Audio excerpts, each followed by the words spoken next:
Hello, this is Kathy Maurer, independent demonstrator with Stampin' Up. Today I'm going to show you how to use an embossing folder to create an inked background. I'm going to be using the honeycomb embossing folder, and I made this card at the Stampin' Up convention in July 2014.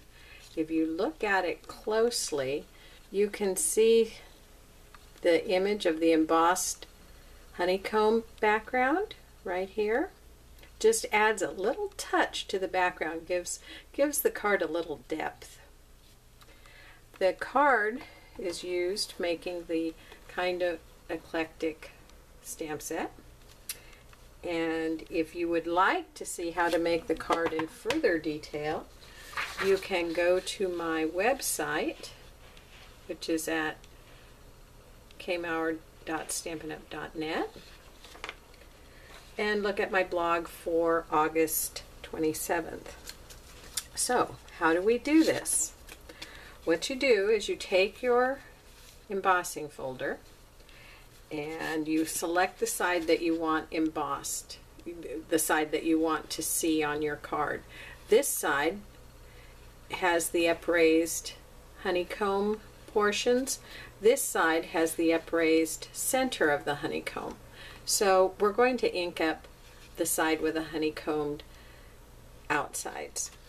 And for a subtle image, I'm going to use crumb cake, and I'm going to ink up my sponge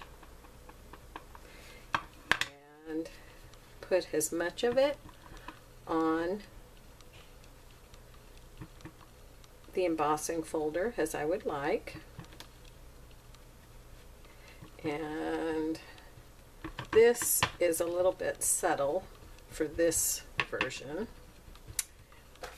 Taking a piece of Whisper White cardstock, putting it between my embossing folder, and closing the embossing folder and pressing.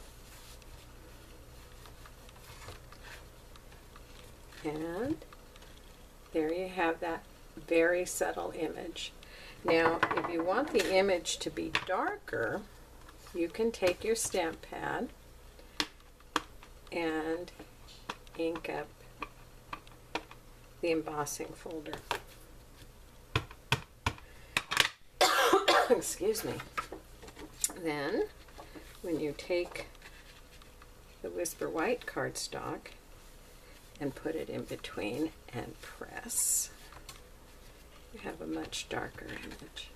So it kind of depends on how dark you want that image to be. So when you're done, you have this ink on your embossing folder. You need to wash it in dish soap with water and rinse it and let it dry. I use Dawn. It doesn't have to be any particular fancy dish soap, but just something to get that ink off. Make sure you use the water-based inks, which are all of the classic Stampin' Up pads, when you use this technique, so you can get the ink off of your embossing folder. Thank you, and I hope to see you soon.